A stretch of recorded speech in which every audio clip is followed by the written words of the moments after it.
볼 하나님의 말씀은 요한복음 5장 1절로 9절까지의 말씀입니다. 신약성경 149페이지에 있습니다.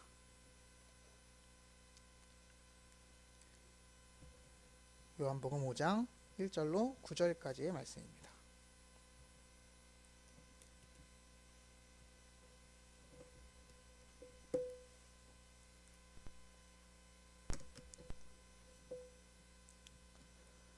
다 찾으신 줄 알고 우리 한 절씩 교독하고 마지막 절만 합독하도록 하겠습니다. 제가 먼저 읽겠습니다. 그 후에 유대인의 명절이 되어 예수께서 예루살렘에 올라가시니라.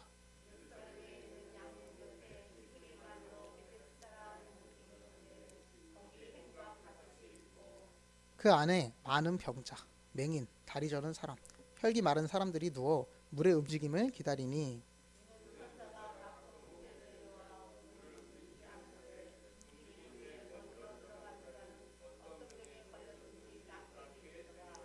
거기 38해 된 병자가 있더라.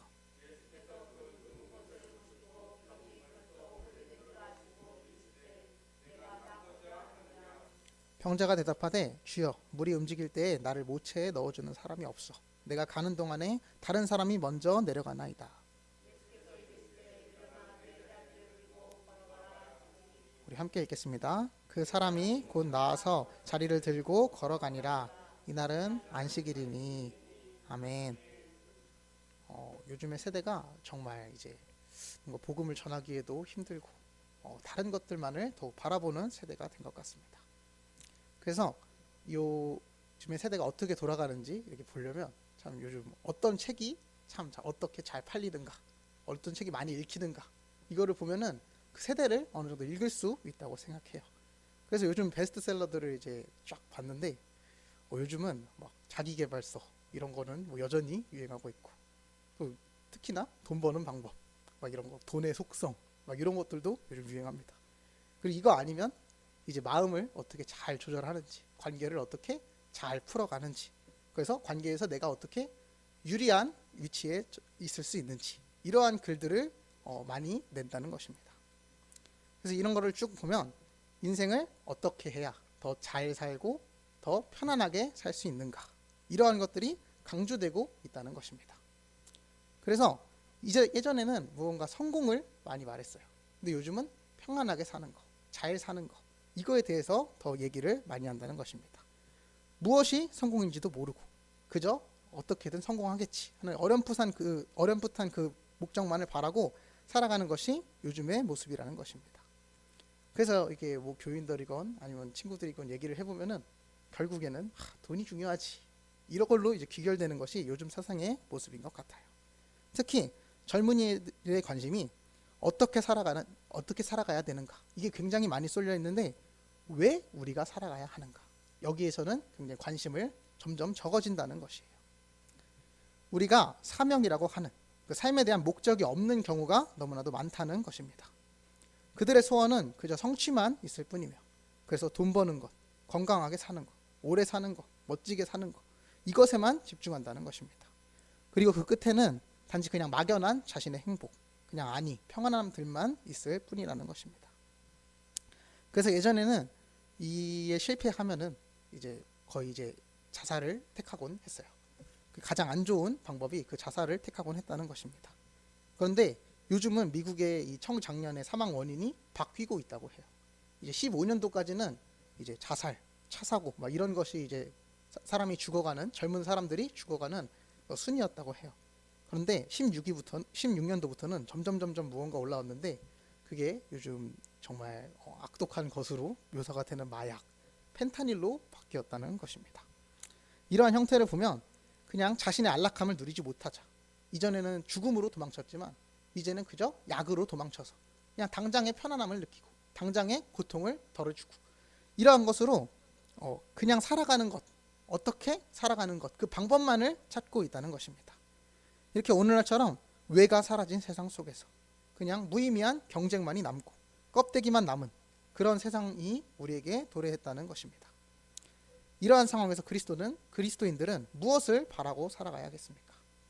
그래서 오늘 본문은 이처럼 외가 많이 사라진 이 병자의 얘기를 통해서 우리가 이제 무엇을 바라고 살아가야 하며 무엇을 가슴에 품고 살아가야 하는지 함께 나누길 원합니다. 그래서 오늘 본문으로 들어가 보면 본문에는 이제 병자가 등장합니다.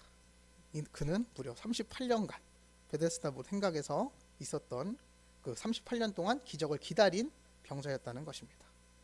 제가 이제 27살인데 아직 저보다도 이제 11년을 더 살아야 거기에 누워 있을 수 있었다, 이렇게 얘기할 수 있을 것 같아요. 근데 그때 예수님이 지나가시게 되고 이제 병자가 예수님을 보고 소리칩니다. 주여, 물이 움직일 때 나를 못에 넣어주는 사람이 없습니다. 이 말이 뭐겠어요? 저를 좀 물에 좀 넣어주세요, 이 말이 된다는 거예요. 이를 보면은 우리는 참 이제 코웃음이 쳐질 것입니다. 딱 이 생명의 근원이 바로 앞에 있는데, 생명을 주관하시는 분이 바로 앞에 있는데 그분 앞에서 이 물에 저를 넣어주세요, 예수님이 저를 물에 넣어주세요 라고 얘기하고 있기 때문입니다. 그런데 이 병자가 이러한 대답을 할 수밖에 없었던 이유가 있는데, 이를 알기 위해서는 당시 배경에 대한 이해가 필요합니다. 그래서 이 베데스다 연못은 원래 이제 주전 8세기부터 이제 위수도 샘물이라는 곳에서 이제 기원이 됐는데, 열왕기 하와 이사야에도 이게 윗못 샘물이라고 등장합니다. 그래서 여기는 이제 원래는 저수지 같은 곳이었어요. 댐 같은 곳이라고 보면 돼요. 댐 같은 곳이었는데 이제 헤롯이 여기를 이제 연못이 아니라 그 정말 진짜 저수지로 이제 개량을 한 곳이었어요. 그래서 혹시 뭐 여기 성지순례 갔다 온 분이 있을지 모르겠는데, 거기를 딱 막상 가보면은 이 물에 어떻게 들어가지? 할 정도로 여기가 막 5m, 막 6m 막 이렇게 물이 된다고 해요. 그래서 들어가면은 병을 낫겠다고 들어갔는데 익사하는 뭐 이런 상황이 벌어질 수 있을 정도로 그렇게 깊은 연못이었다고 해요. 그런데 베데스다 연못이 여기가 아니고 그 옆에 이제 조그만한 연못이 하나 더 있었다고 합니다. 그래서 연못 남쪽에 새로운 인공 연못이 하나 있었다는 건데, 그곳은 헤롯 대왕이 근처에 이 인공 연못을 만들었는데, 원래는 이거를 이제 보고 즐기려는 정도의 모습이었을지도 모른다고 생각해요. 그런데 그것보다는 이제 점점 이제 병자들이 거기 모이면서 뭔가 미신적인 이방 종교적인 그런 풍습이 행해지는 장소로 변화된 곳이었다는 겁니다. 그런데 그들에게 있어서 이 연못이 왜 이렇게 이방 종교적 풍습의 장소가 되었냐면, 그 당시에는 치료법이 너무나도 없었기 때문입니다. 이제 이 배경은 이 38년 된 병자가 나오는 이 배경은 우리나라가 고조선 시대였을 때예요. 아직 뭐 청동기랑 철기랑 약간 혼용해서 쓰던 그 정도의 시대라는 겁니다. 그래서 그들에게는 바이러스나 세균이라는 개념이 없었고, 웬만한 병은 이제 깨끗한 물로 씻기만 해도 나을 수 있는 정도, 이런 병도 꽤 등장했다는 거예요. 그러나 이러한 것들도 없기에, 그런 것들을 몰라서 치명적으로 그것을 당하고 죽는 경우도 있었기에 그냥 깨끗한 물에 씻었더니 나았더라, 이런 경우가 종종 있었다는 겁니다. 저희 이제 외할머니께서 이제 고관절 수술을 하셨어요. 근데 예전에는 이제 고관절이 어르신들 아프시면은 그냥 안전뱅이로 살다가 썩으면은 그냥 돌아가시고 막 이렇다고 하더라고, 예전에는. 근데 요즘은 이렇게 딱 이렇게 갈아 끼기만 하면 되고 이렇게 살아날 수 있는 병이 된 것처럼, 그 당시에는 지금은 아무것도 아닌 병들이, 그 당시에는 물에 씻기만 해도 나을 수 있는 병들이 그들에게는 그 물이 굉장히 귀한 것으로 사용되었다는 것입니다. 그렇게 그들에게 물은 유일한 병원이며 무당이며 병고침의 은사를 받을 수 있는 유일한 통로였다는 것입니다. 그래서 병자가 예수님을 만나자 소리를 친 것입니다. 나를 물에 넣어주세요. 이는 그가 할 수 있는 유일한 절규였으며 자신이 할 수 있는 유일한 최고의 치료법을 얘기한 거였습니다. 오늘날로 보면 저기 뭐 강남병원 데려다 주세요, 뭐 서울대병원 데려다 주세요, 이렇게 얘기한 거랑 똑같다는 거예요. 그러나 이는 옳은 방법이 아니었습니다. 왜냐하면 당시 베데스다에 있던 그 병자들이 그 착각했던 그 물의 동함이 천사가 와서 동했다고 생각하는데, 이 구조가 이렇게 돼 있어서 이렇게 한쪽으로 이렇게 기울이면은 물이 이렇게 쭉, 그러니까 가만히 있으면 썩으니까 보이지 않게 이렇게 움직이는 구조였다고 해요. 그래서 한쪽에 차면은 이게 물이 움직이고 한쪽에 차면 물이 움직였다라고 이제 신약학자 이제 예레미야스가 이렇게 주장을 하는데, 이게 뭐 정말 동했을 수도 있지만 정말 아무것도 아닌 미신적인 것만을 믿고 이를 유일한 치료법으로 소리질렀을 수도 있다는 것을 여기서 보여준다는 것입니다. 그러나 우리가 다 알다시피 진정한 치유는 이 물에 들어가는 것에 있지 않았습니다. 오직 그리스도만이 가지고 있었다는 사실입니다. 그런데 병자는 어떤 상황이었어요? 이 병을 낫는 법도 모르고 이 병이 중요한 것도 모르고 그저 그리스도를 향해 물에 넣어달라고 소리쳤을 뿐이라는 겁니다. 그리스도께서는 이를 알지도 못한 병자를 치유하시고 또 일으키셨다는 것입니다. 이는 우리가 신약 성경에서 보는 로마서의 구절과도 참 비슷한 것 같습니다. 로마서 5장 6절로 8절 말씀입니다. 우리가 아직 연약할 때 기약대로 그리스도께서 경건하지 않은 자를 위하여 죽으셨도다. 의인을 위하여 죽는 자가 쉽지 않고 선인을 위하여 용감히 죽는 자가 혹 있거니와 우리가 아직 죄인 되었을 때 그리스도께서 우리를 위하여 죽으심으로 하나님께서 우리에 대한 자기의 사랑을 확증하셨느니라. 이처럼 우리가 알지도 못하고 원하지도 못했던 그 치료가 우리에게 주어진다는 것입니다. 그것을 원하지도 않았고 그가 누구인지도 몰랐는데 그런 치유를 선물로 주시는 분이 우리 주 그리스도라는 사실입니다. 이처럼 주님께서는 우리가 구하지 않더라도 우리가 알지 못하더라도 우리를 다시금 치유해 주시는 분임을 기억해야 합니다. 우리를 다시금 찾아오시고 우리 이런 미신적인 것들보다도 훨씬 더 크시며 우리가 미신적인 것을 찾더라도 찾아오시는 그 그리스도의 은혜를 기억하며 우리가 다른 것을 바라기보다 우리가 베데스다 못을 바라보기보다는 이 주님의 은혜를 감사하며 나아가는 우리가 되길 소원합니다. 그리고 예수님은 이 겉으로 드러난 베데스다의 모습만이 아니라 이곳에서 또 다른 가르침을 하나 보이셨습니다. 이 예수님이 이 베데스다 연못을 지날 때는 마침 유대인의 명절 기간이었어요. 이 명절에는 이제 굉장히 많은 사람들이 몰려온 시간이었다는 거예요. 각 지방에서 15만 명에서 20만 명 정도의 유대인들이 예루살렘에 모여들 때였다는 것입니다. 그리고 이 많은 유대인들이 명절을 지키기 위해서 예루살렘에 왔다가 이 소문난 장소인 베데스다 연못에 모여드는 것은 너무나도 당연한 일이었을 것입니다. 게다가 이곳은 이미 원근 각처에서 이제 각종 병자들이 몰려났던 곳이었고 예수님이 연못을 지날 때 여기는 이 자비를 구하는 사람들이 굉장히 많았을 것이라는 거예요. 그때 예수님은 이 오래된 병자에게 찾아가십니다. 그리고 예수님이 물으십니다. 내가 낫고자 하느냐? 베데스다는 당시에 자비의 장소였습니다. 단어 자체로는 은혜의 집이라고 불리는 곳이었으며 병자들도 치유한다는 뜻을 품고 지어진 곳이었습니다. 그러나 잘 생각해 보면은 이 물에 들어갈 수 있는 사람들은 조금 더 나은 병자밖에 없었다는 사실입니다.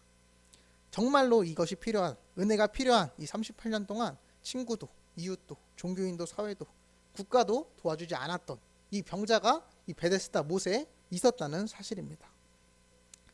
같은 병자들도 자신들의 안위를 먼저 살피고 그를 내려놓고 떠나기만 했다는 것입니다. 그리고 우리의 현재 상황이 이런 것 같아요. 세상은 우리한테 더 이제 나은 복지를 줄 것입니다. 우리가 더 잘 살게 해줄 겁니다. 하지만 결국 그 안에 자신들의 이권만을 가지고 싸우고 진정으로 이것이 필요한 자들은 받지 못하는 경우가 너무나도 많은 것 같아요. 그리고 봉사의 의미도 기부의 의미도 예전에는 자비와 긍휼로서 보여줬다면 요즘은 내가 더 나은 사람이다. 이것을 증명하기 위한 행위로만 가고 있다는 것입니다. 그래서 오늘날만 봐도 진짜 도움이 필요한 사람들은 그런 정책이나 복지를 스스로 찾을 수가 없으며 도움이 필요한 자들은 더욱더 궁핍해지는 것이 오늘날의 현실이라는 것입니다. 그리고 점점 이 자비와 양선과 사랑을 잊어가며 단지 행위만이 남는 진정으로 필요한 것은 줄 수 없는 그런 세대가 다가오고 있다는 것입니다. 그리고 세상만이 이렇지는 않습니다. 세상 속에서 성도들도 쇠퇴하고 있다는 것입니다. 교회도 무너지고 있습니다. 성도들도 이제는 복음보다는 성공과 예배보다는 학업과 취미 이런 것들에 집중하고 하곤 하는 것 같습니다. 또 결국은 은혜를 구하기보다는 그냥 돈으로 스스로 해결하는 것에 더 의지하며 또 더 많은 능력에만 의존하는 것이 성도의 모습일 때가 많다는 것입니다. 복음을 통해서 예수 그리스도를 알아가는 것보다는 내가 더 잘 사는 방법을 찾고 그냥 세상에 소금이 되어 뿌려질 생각은 하지 못하고 그저 내 자신이 더 풍성하게만 있기를 원할 때가 많다는 것입니다. 또 교회도 그렇습니다. 참된 복음 이전에 그저 크기를 키우는 것에만 그냥 안락한 교회의 모습을 유지하는 것에만 집중하고 있다는 것입니다. 우리가 불타 없어지더라도 복음을 향해 나아가는 교회는 이제는 잘 보이지 않는다는 것입니다. 이러한 상황에서 어떤 목사님이 이런 말씀을 하셨다고 해요. 요즘은 세상의 반대에서 문 닫는 교회가 없다. 그것이 참 슬픈 현실이다. 그리고 지금이 진정한 위기인 것 같다. 이렇게 얘기하셨다는 거예요. 이처럼 우리가 교회의 틀을 쓰고 있지만, 기독교라는 신앙을 가지고 있지만 껍데기만 남은 신앙으로 나아가서는 안 된다는 것입니다. 이전에 유대인이 그랬던 것처럼 율법만을 남기고 그 안에 있는 하나님의 뜻을 잃어서는 안 된다는 것입니다. 그래서 우리가 바라야 할 것은 오직 그리스도라는 사실입니다. 그냥 이 앞에 있는 못에 들어가는 것이 아니고, 이 예수님이 왔다고 앞에 옆에서 이렇게 추종하는 그 사람들의 모습이 되는 것이 아니고, 일어서서 걷는 것 그 자체도 중요하지 않다는 것입니다. 우리는 우리에게 찾아오시는, 우리를 걷게 하고 우리를 살리는 예수 그리스도 그 자체를 바라봐야 한다는 것입니다. 사람은 당장의 상황에만 집중하곤 합니다. 그래서 큰 그림을 보기보다는 당장에 취할 수 있는 이득을 더 바라보곤 합니다. 그러나 이 우리의 끝에는 우리 이런 단순한 것들보다도 주님이 계신다는 것을 우리는 기억해야 합니다. 베데스다 못에 들어가려고 다른 이들을 밀치고 38년 된 병자를 버려두던 사람들은 이를 알지도 무엇을 받아야 하는지도 모르기에 단지 싸우고 그냥 적자생존의 법칙만을 따르게 했습니다. 그러나 우리는 그러한 사람들을 볼 때 이제는 주님과 같이 찾아가, 우리도 막 우리가 못에 들어갈 거야 하고 싸우는 것이 아니라 우리가 주님과 같이 그들을 찾아가서 그들이 원하는 그 껍데기들, 그 당장의 모든 것들을 내어주고 마지막으로 가장 귀중한 생명, 복음을 전하는 우리가 되어야 한다는 것입니다. 우리도 이처럼 베데스다를 원하는 그 세상의 모든 사람들에게 치유와 껍데기와 헌신, 이 모든 것들을 내려놓고 우리가 주려고 하는 가장 귀중한 것, 복음을 세상에 선물하는 빛과 소금 같은 저와 여러분 되기를 소원합니다. 그래서 이제 마지막으로 이제 우리가 살펴볼 것이 있는데, 이 베데스다에서 38년 된 그 병자는 예수 그리스도에게 치유를 받은 후에 어떠한 행정을 보였냐는 것입니다. 그 병자는 병 고침을 받은 후에 예수님을 전파했던 그 다른 사람들과는 다른 모습을 보였어요. 사마리아의 여인은 이제 자기가 그리스도가 정말 그리스도인 줄을 알자 나가서 복음을 전했어요. 그리고 나면서부터 눈이 멀었던 매니는 끝까지 그리스도의 복음을 지키려 노력하고 핍박 당하더라도 그리스도를 의지했습니다. 그리고 그 삭개오도 이제는 자신의 재산을 팔아서 그리스도를 전하는 것에 힘을 다했다는 것입니다. 그런데 이 사람만은 조금 달랐어요. 오히려 예수님을 전파하기보다는 예수님을 향한 박해를 불러오는 시발점이 되었다는 것입니다. 그것이 5장 16절의 말씀입니다. 우리 함께 읽을까요? 요한복음 5장 16절의 말씀입니다. 우리 함께 읽겠습니다. 시작. 그러므로 안식일에 이러한 일을 행하신다 하여 유대인들이 예수를 박해하게 된지라. 아멘.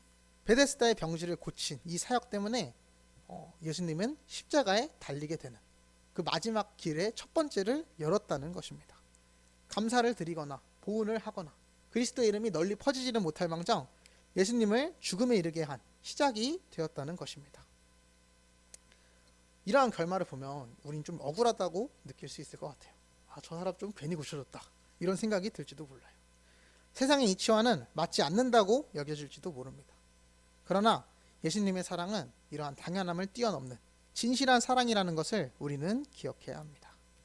예수 그리스도가 그 병자를 찾아오신 것처럼 예수님을 만나고자 하는 열망도 없고 예수님을 알지도 못하는 그 자에게 찾아가 만나주시고 사랑해주시고 치유해주시며 구원해주신 분이라는 것을 우리는 기억해야 한다는 것이에요.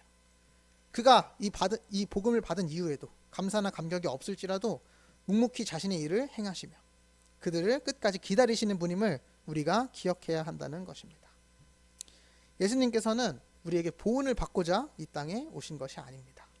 구원을 담보로 너 이거 믿어야 구원 줄 거야 하고 다 거래하러 온 것이 아니라는 사실이에요. 물론 우리가 그런 모습은 보여야겠지만 이것이 주 목적이 되지는 않는다는 사실입니다. 예수 그리스도는 손익을 따지기 위함이 아니라 진정으로 우리를 사랑하셔서 이 땅에 오신 분이라는 것을 우리는 기억해야 합니다. 이처럼 본문의 이 사건과 성경이 보여주고자 하는 메시지는 단순한 치유 예수를 믿었더니 구원을 얻었다 하는 이런 모습이 아니라 하나님의 사랑이 그 안에 녹아들어져 있다는 것을 보여준다는 것입니다. 자신의 것을 다 내어줄 정도로 사랑하는 하나님의 그 모습에 이 본문의 메시지가 있는 것입니다. 이전에 SNS에서 잠시 유행했던 글이 있어요. 요즘은 지정 후원이라고 해서 한 명을 지정해서 이렇게 계속 후원을 해줄 수가 있어요. 그래서 소말리아의 한 아이를 보고 어떤 사람이 이제 감명을 받아서 내가 쟤를 정말 내 자식같이 한번 키워봐야겠다 하고 계속 얼마씩 계속 보내주는 그런 지정 후원을 했다고 해요. 그래서 막 편지도 받아보고 애들 후원하고 이렇게 잘 키워내다 보니까 나중에 마지막 편지가 왔는데 그 편지의 답장이 저는 소말리아의 해적이 되었습니다. 이렇게 왔다고 해요. 그래서 해적이 돼서 이제 나름 거 빼앗고 남의 거 뭐 사람 죽이고 이런 일을 하게 되었다고 합니다. 이를 보면 참 웃음이 날 것입니다. 그런데 한편으로는 또 허탈할 것입니다. 그런데 이처럼 우리는 결국엔 결과를 생각하고 정말 아이를 키우는 마음이 아니라 우리가 어떻게든 선을 낳으려는 마음으로 봉사하고 사역할 때가 많다는 것입니다. 그러나 예수 그리스도께서는 전혀 그렇게 일하시지 않습니다. 물론 예수님은 목적도 결론도 다 이루실 전지전능한 분이셔서 그렇게 하시겠지만 그의 동기는 목적 없이 결론 없이 오직 사랑을 실천하는 것에만 있다는 것을 우리는 기억해야 한다는 것입니다. 그래서 우리 역시도 이 사랑한다는 마음, 우리를 사랑하셔서 행했다는 마음, 그리고 우리도 남들을 이렇게 사랑하는 목적 없는 사랑을 보여야 한다는 것입니다. 우리 얼마 전에 새생명 전도 축제를 이제 잘 마쳤는데 양거사님께서 정말 많은 사람들을 데려오셨었어요. 근데 약간 딜레마 중 하나가 정착은 못하고 이제 많은 사람을 데려왔다 이렇게 얘기하시는 것을 어렴풋이 들었는데, 사실 이렇게 데려온 것만으로도 우리가 이게 정착을 꼭 시키지 못하더라도 하나님이 원하시는 사랑을 굉장히 잘 보여주는 행동이었다고 저는 생각합니다. 그래서 우리가 꼭 이렇게 막 정착시키지 못하더라도 복음을 한번 들려주고 이렇게 우리가 전도를 할 때도 그냥 뭐 음료수 쏙 먹고 가버릴지라도 이게 전하는 것 자체, 사랑을 전하는 것 그 자체에 집중해서 우리는 행해야 한다는 것입니다. 여러분은 이제 거의 다 이제 모태신앙이시기도 하고 뭐 굉장히 오랜 기간 신앙생활을 이어온 분들이라서 잘 모르겠지만 저는 원래 교회를 다니지 않았어서 정말 제가 얼마나 큰 죄인이었던 것을 압니다. 뭐 세상적으로 죄인이 아니라 정말 하나님 싫어하고 멸시하고 욕하고 이랬던 그 제 자신을 압니다. 그리고 아직도 하나님이 원하시는 그 모습에 전혀 미치지도 못하고 그러는데 하나님께서 늘 은혜를 부어주십니다. 창피할 정도로 은혜를 부어주신다는 거예요.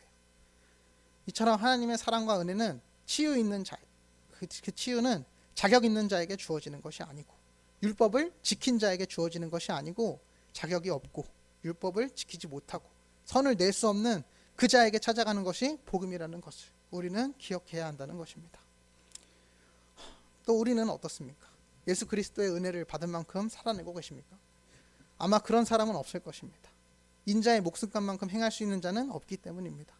그러나 그리스도께서는 이것을, 자신의 목숨을 바친 것을 아까워하지 않으시고 끝까지 우리에게 사랑을 부어주셨다는 것입니다. 이처럼 예수님의 생애는 이러한 모습만을 보이십니다. 자기 말 잘 듣는 사람한테만 복음을 주시는 것이 아니라 자기를 십자가에 달게 한 그들을 사랑했습니다. 자신의 애제자인 베드로가 자신을 부인하고 도망가도 끝까지 그를 사랑하셔서 찾아가셔서 위로해 주시는 분이었다는 거예요.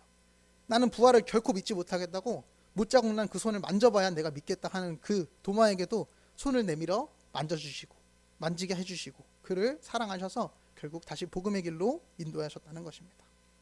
예수님은 자신이 자존심을 부리거나 말을 안 듣는다고 복음을 거부한다고 내치지 않으셨으며 그저 끝까지 이해시켜 주시고 사랑하시고 손잡아 주시는 분이었다는 것입니다.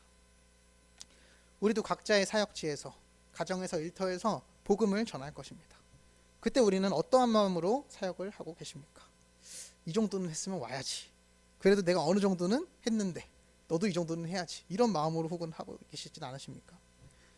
이제는 우리가 진정으로 그리스도를 닮아 목적 없이, 자격 없이, 동기 없이 사랑하는 그 마음을 품고 행하기를 소원합니다. 진정으로 예수 그리스도의 사랑을 전하는 진정한 주님의 제자가 되길 소원합니다.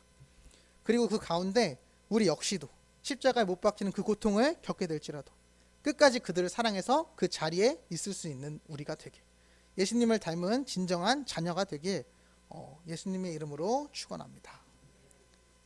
우리 함께 기도하는 시간 갖길 원합니다. 제가 기도하겠습니다.